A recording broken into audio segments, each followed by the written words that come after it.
Hey everyone, welcome to another Cup of News episode. It's always a pleasure looking and finding topics, evidence-based things that catch your eye that we want to include on this episode. I know there's a lot of stuff going on in the news, and we like to handpick topics. One of those things are the Middle East. I know we've been asked a ton by people to do a topic on that, so that's coming soon as we need to do more research. So I'm excited for this one. How you doing, Pete? I'm doing great, man. We have a cool episode for you guys. We're going to dive into some cardiac research Matt and I have looked into regarding two different things that were standard protocols, and we're exploring why they're protocols or if they're even effective. And then we're going to move on to the healthiest type of milk. Obviously, cow milk is one of the most debated topics around now. Is it healthier to drink cow milk, or are these plant-based alternative milks a better idea? Well, we're here to discuss the benefits of drinking plant milk versus actual cow milk. Yes, and I've tried in the past month probably like 3 or 4 different kinds. I'm really looking forward to trying the hemp one. That's the one milk that I haven't tried yet. Yeah, I haven't tried hemp milk either. But with these cardiovascular research that we looked into, the first one was regarding the effectiveness of aspirin and preventing cardiovascular disease, or in another sense, it's the effectiveness of prescribing aspirin post cardiovascular disease. Because, if somebody comes in for an MI or a stroke, they're going to be most likely on lifelong aspirin. And the aspirin dose that we go with is the 81 milligram dose. That's your baby aspirin, right? So this study actually looked at why do we have the 81 milligram dose of aspirin? Is it any better than the 325? Does it have any kind of positives? What are the drawbacks? Because 325 of aspirin is a standard dose, right? But we decided, since this is going to be like a lifelong medicine, it's most likely going to be more beneficial to just do the 81 milligrams. Because even though we didn't fully find out that the 325 was detrimental to you or unhealthy, we just went, hey, let's just start with lower, maybe it might be better. And so this is what the study examined: is there a difference between the effectiveness of a 325 dose daily versus 81 milligram dose daily. And this is a pretty nice study. It's 15,000 people that were followed for over 26 months. And they checked things like death, hospitalization, myocardial infarctions, and hospitalizations for stroke. So the patients that were taking 81 milligrams, there was 590 patients that suffered death or hospitalization versus 569 patients that took the 325 milligram. So not much of a difference. It wasn't very conclusive when it comes to death and hospitalization between the two doses that you take. Right. And even when they looked at major bleeding occurrences, 53 patients in the 81 milligram group and 44 patients in the 325 milligram group. Right, you're on these medications, you have a risk for bleeding, and it shows that there's really not much of a difference between someone taking 81 milligrams versus 325 when it comes to adverse bleeding issues. It also would be interesting to see. I know Eliquis works a lot differently than aspirin, but imagine comparing a study whether aspirin is maybe just as effective to use, because patients that take Eliquis and they have a brain bleed or they fall, we can't reverse anything. It's not like Coumadin where there's a reversal agent. So these patients, sometimes they're not operable for 5 days. Well, you have the benefit of more of a controlled coagulation system compared to taking Coumadin. Yes. Coumadin's, you need like almost daily dosing modification to get its full effect. And you have to check the INR with your, with your doctor. So there's a lot of drawbacks to that. So going back to the study, though, the study concluded that there was no significant difference in cardiovascular events or major bleeding between patients assigned to the 81 milligram and those assigned to the 325 milligram of aspirin daily. So this 81 milligram idea somebody brought up just because they thought it would be more safe to take a smaller dose over a long period of time versus the regular dose. This study at least is showing that there's really no difference. Yeah.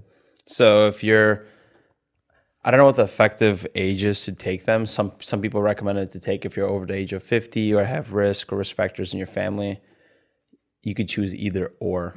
But taking 81 milligrams is safer because you're less coagulated, less chances of bleeding if something were to happen, and it's just as effective based on this research. I would say starting off for sure, less is always more, right? So go with 81 for now. Likewise, agreed. The next study we had here is we looked at one study, which was the effectiveness of left atrial appendage occlusion during cardiac surgery to prevent stroke.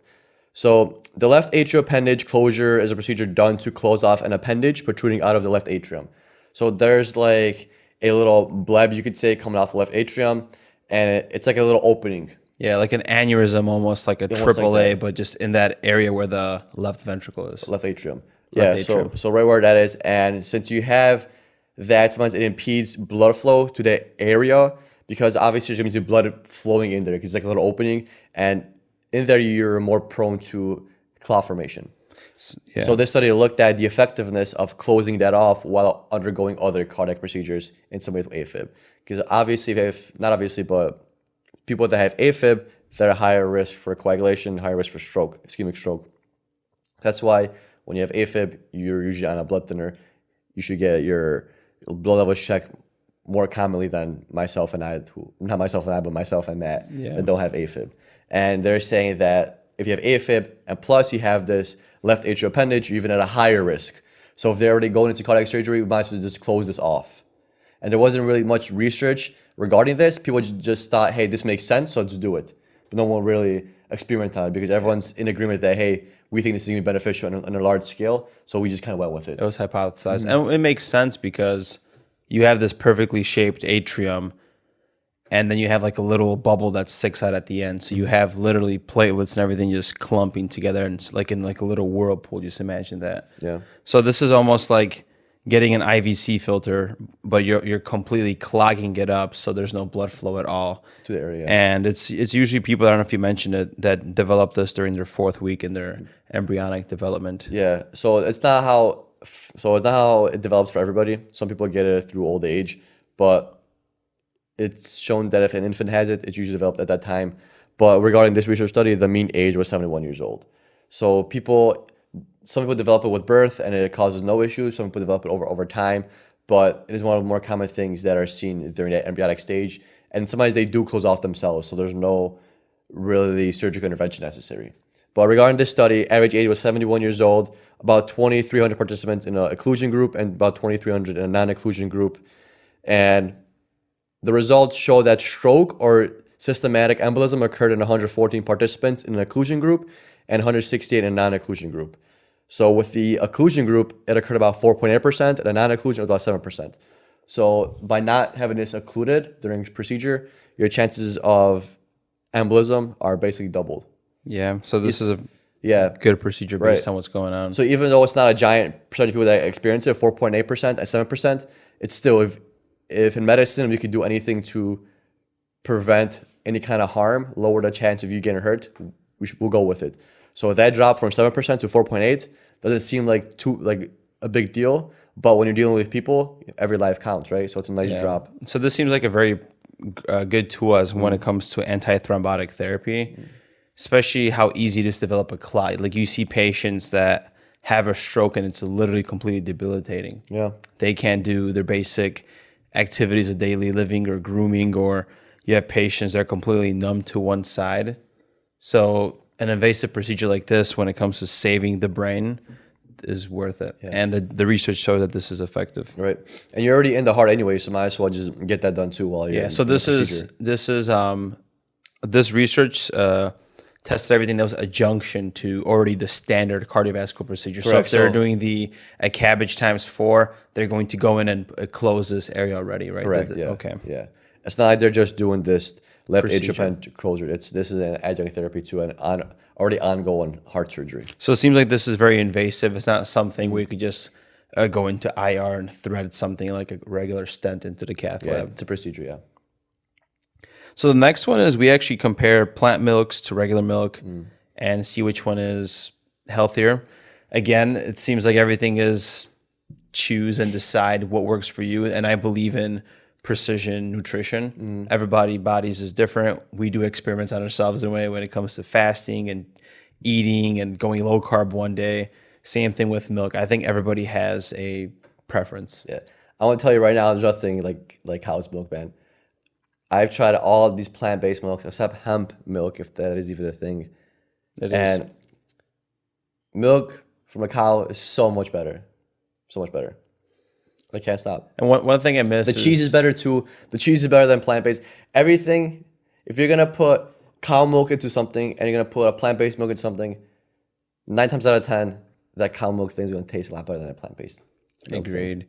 And I wish we had like regular milk, like straight from the tit in a way. Straight from the teat. Unpasteurized, like That's one thing I've missed in Poland. Or imagine, so back in Poland, there's something called a bacówka in a way, and you just like go into this like man that like just takes care of sheep, and he has like a little smokehouse in his little camp tent thing. I don't know how to describe it. And he makes like he has like raw cheese that he like is pressing and he's smoking. That's good milk. Yeah, like, well, have you ever had Zintetza before? I did. It's so sour. It's so sour. And that's a very acquired taste. Yeah, all culture has interesting things because our diets are bad because of the amount of pastries and carbs that we consume. And that population is at risk for like colorectal cancer. Yeah. But at the same time, they've done these other things like eat organ meats, which balance themselves out for the most part. And that's probably they lived a decent life. Yeah. So if you guys don't know, Zintetza is basically milk from a sheep. So when you have milk from a cow, it's like sweeter, it has natural sugars. Milk from a sheep is sour. It's like buttermilk, but even more sour than buttermilk. It's like kombucha. It's like just an It's acquired like kombucha of milk, drink. basically. Yes. Yeah, and it's super, super sour, and it's like clumpy, and it's not pasteurized like the regular milk is. It's like clumpy. It's thick in certain points. Then you get those regular liquid pieces, and it's acquired taste. A lot of people don't like it, but for some reason, I like it. Like, you know how you have pickle juice? Some people like pickle juice, some people don't. It's like that. It's a pickle juice of milks. Yeah, it makes me wonder. It's kind of scary that we don't grow anything on our own. And that's one thing I believe. I don't want to get on the topic of climate change right now, but if we all became sustainable where we grew our own things and did things like that, we would solve a lot of issues. And that goes into monocropping and all that stuff. That'd be a really cool episode to cover. I mean, it's a good theory to have, hey, we should grow our own food. I'm going to tell you right now, not sustainable. I don't have time to grow my own food. There's know. no time. I have barely time to cook sometimes, you know? So it's not the biggest thing. It should be like community-based. It should be like a community-based thing where instead of grocery shopping or paying for these things, the community should just have like almost like a subscription base where you get like healthy foods grown in the community first, and then you go into outside sources for others. That's a very good cool, perspective. Right? And who knows what the future is going to be. Yeah. I went to a museum, I believe it's a Science of Industry in Chicago, and Dude, Chicago has some cool ass museums. They do. Somebody asked me, and I was surprised, and I was talking to, I don't know if it was a travel nurse or a staff nurse, and I was like, "Oh, you're from Chicago?" I'm like, "Yeah." He's like, "Yeah, I heard you guys have some crazy museums." I was like, I'm thinking about it. I'm like, 'cause I take it for granted because you just access there all the time, and we do have some cool ass. like the Van Gogh venue is out there. I mean, there's one in LA too. Yeah, like the one that's going on right now. That's like booked and stuff. Yes. Yeah, that one. They have one here in LA too. But the Museum of Contemporary Arts, Science and Industry, the Field Museum, dude, it's such an amazing museum. And that's Shed Aquarium. Yeah, I wanted to cover it because the future of like Chicago is supposedly these high rises are going to start like growing agriculture. That'd be interesting. Because it's already a high rise. Might as well have plants and they have direct sunlight and utilize that. Yeah, or on top or something, or because it would be very hard to grow vegetables going up, right? Because it'd be super high up. Unless it'd be like a separate chamber, like add a sectional to it, where there's levels and there's like vegetables on each level. Yeah. Because you can't have just one giant tomato plant, right? You have a bunch of little ones. Yeah, it just seems like we're gonna condense the population a lot more. That'd be cool. And we're already seeing it in California, like just driving down the 405. Yeah. There's so much condos, and it's like we're going away from homes, and everybody is going into like these little community, condos. Yeah, one of like these conspiracy theories is about like population control, that there's not enough land for our population. But if you think about how much land there is, there's so much land that's unoccupied. And if you could figure out how to properly live in those conditions, then we have a very large amount of land to still cover. If we could, because the main reason why people deter from certain lands is because the climate sucks, right? But if you could figure out a way how to build a city or a town in the desert, where you could almost live just like people live here, that's something that would allow us to expand further and further. And you would appreciate human beings more because, like, being here in LA, everybody's so condensed and there's so much people, and you hate traffic because there's so many people driving. You lose that human connection because you hate, because you're always surrounded by people. Yeah. But then again, you could split into the issue of like artificial living. Because what if someone's idea is, hey, we could put a city on the desert, but we're gonna make it a dome, and it's like you have artificial sunlight, artificial air, because you're in a desert. So our means of climate control in the desert is putting this giant dome over us, To just and everything's sustain artificial. us. It's to sustain us, and we're like a little creatures grown in a little bubble of chamber. You know how people have like those ant farms? Yeah, we'd be a giant ant Yeah, farm where basically yeah, in the the ants is just desert. this box, and it's self sufficient and everything, just because you provide with a certain amount of nutrients, and it just gets bigger and bigger and bigger and bigger. That's basically how that bubble would be. I could potentially see that in the future. It's pretty cool though. Pretty cool concept. Come up with some great ideas. So let's go into these milks. So we're just gonna talk about the 6 popular milks.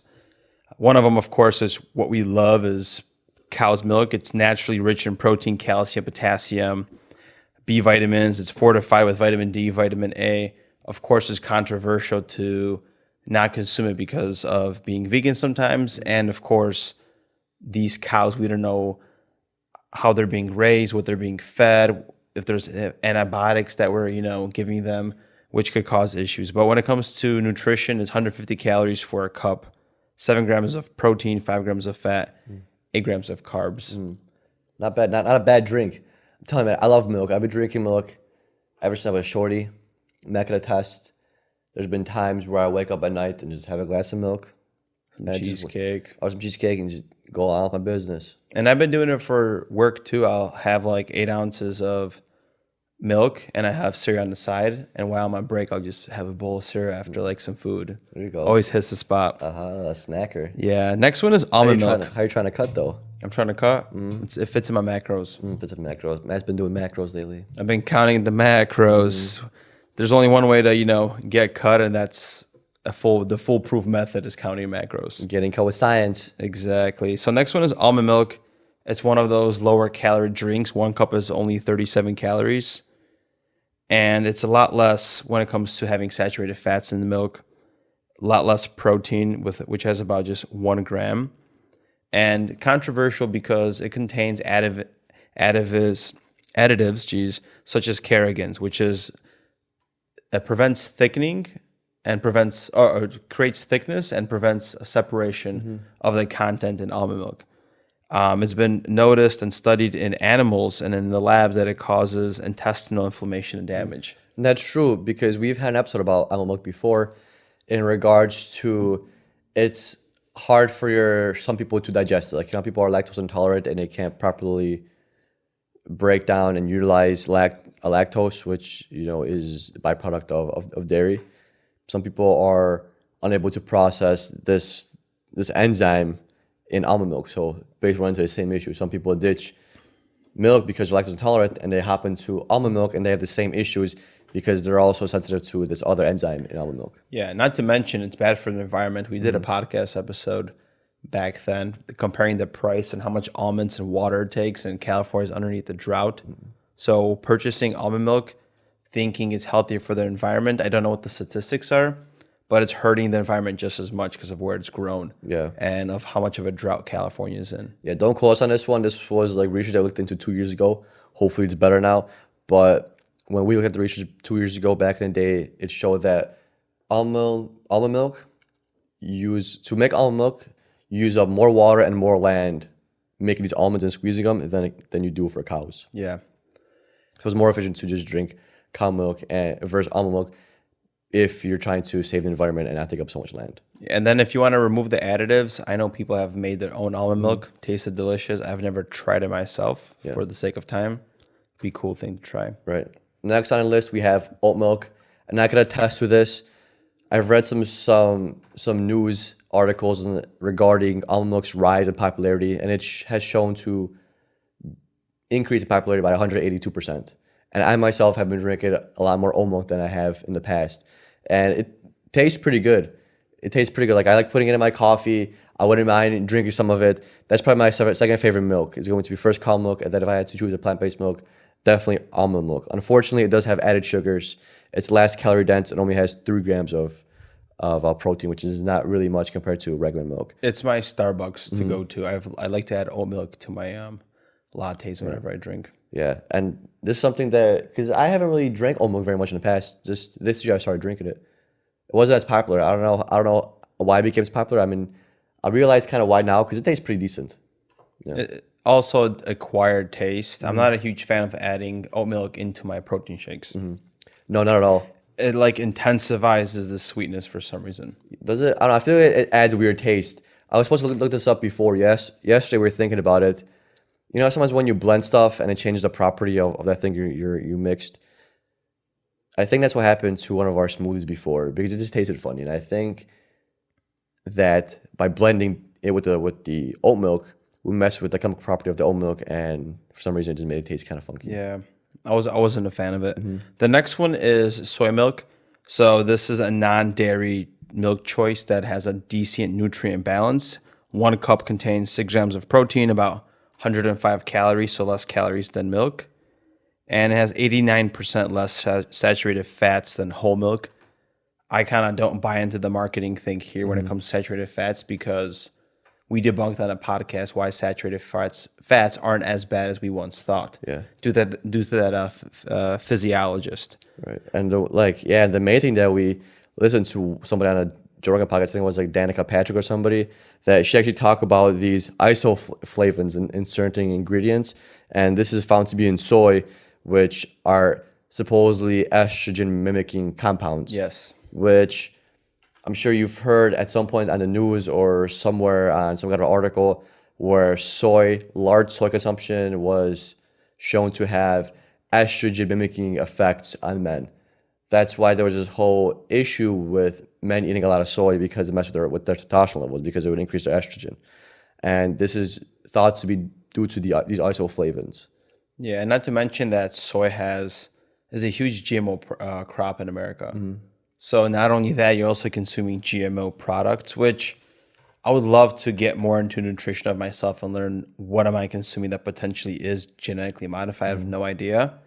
One of them is soy, though. So yes, it mimics estrogen. And it's wild because the more and more I think about medicine and everything, it seems like inflammation is the main problem.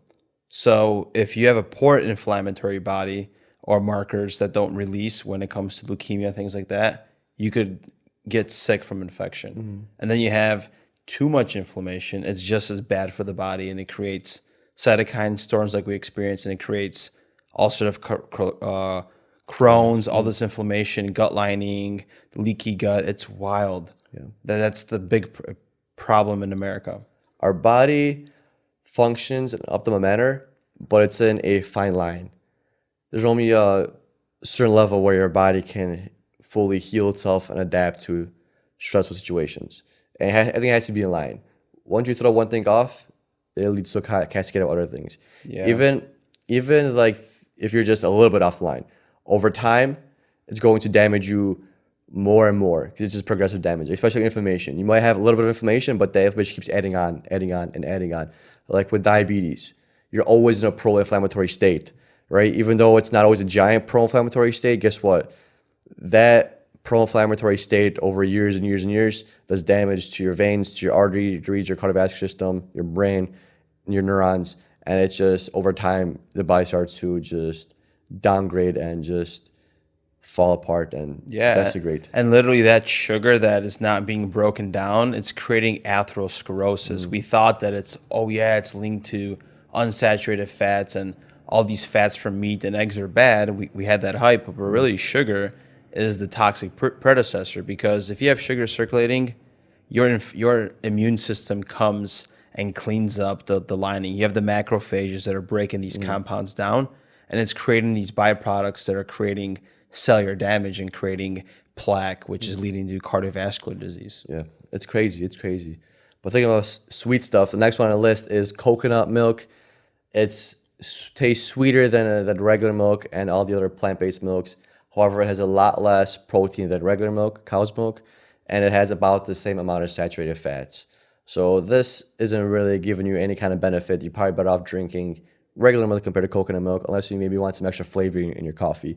Because there's nothing really beneficial about coconut milk, unless they fortify it with vitamins, which I'm sure some companies do. But if you're looking for the best bang for your buck nutrition-wise, all the other milks are probably going to be better than a coconut milk. Agreed. And I'm not a huge fan of the texture of the milk. The next one is pea milk. Also, I haven't really tried anything because peas is also, I think, another genetically modified food that's very relevant in America. Naturally sweet as well, has half the calories of whole milk, and it has about 5 grams of saturated fats, just as much as whole milk. And there's really no. I'm trying to think of coconut milk. I've never really consumed pea it. milk? Pea milk. I'm sorry, I'm blanking out here. It has 8 grams of protein, which is the only good thing. We had a pea And milk pea protein in is Oakland. We had a pea milk in Oakland. Wow, I tried pea milk before. Yeah, because I've had pea protein in Chicago, and we've had a pea milk in Oakland. But you're trying to figure out how to get as much protein as you can. And pea milk was the option because it has most grams for the. It's the bang for the buck when it comes to calories, when it comes to protein ratio. Yeah, which is interesting. Next one here is rice milk. I've never had rice milk, or not that I can remember.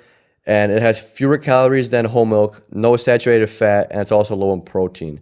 However, it contains the fast digesting carbs, so it's going to basically get converted into glucose in a High quicker glycemic manner. index. Right, in a quicker manner compared to regular milk or all the other milks. So this is basically going to be the higher carb and calorie dense milks, and they're also fast digesting carbs, so it's going to keep you full long. It's probably the worst one on the list, I would say. Yeah, for sure. Especially Well, coconut. I don't know. this That and is the coconut milk. horchata basically of what I've consumed when it comes to milk products, and it always hits the spot with a burrito. Yeah. So that's the only time I ever consumed rice milk. And then you have hemp milk. This is something that I've been wanting to try. So it's actually from the psychoactive compound of cannabis, but it's not psychoactive. And this milk is created by grounding and soaking the hemp seeds. These things are highly in omega-3s and omega-6 unsaturated fats, very healthy for the brain. And it doesn't contain as much nutrients though. But for 60 calories, you have 3 grams of protein and 5 grams of fat, which is a decent ratio. Yeah, that's not bad. You said 3 grams of protein and 5 grams of fat, 60 calories. I never tried hemp milk. Maybe we could order some. I'm kind of curious now. Yeah, so I've had hemp seeds before that I bought at a store. Tasted okay. It's just like any kind of like flex seed texture, I would say. Milk is still on the list to try. Yeah.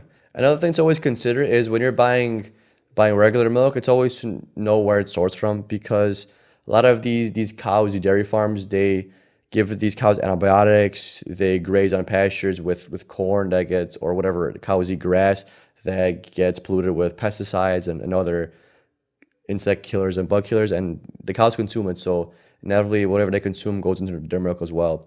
That's why we recommend, if you're going to get milk, probably get it from a local dairy farmer that you know takes care of his animals properly, and not in this super inflated artificial manner where it's just trying to get the cow to produce as much milk as fast as possible. And I'm jealous for those that are listening that could actually get that kind of milk, because we have everything. As much as I talk about, natural and all that, I wish we had like a source, like a farmer's market, but for products like this, even fresh meat.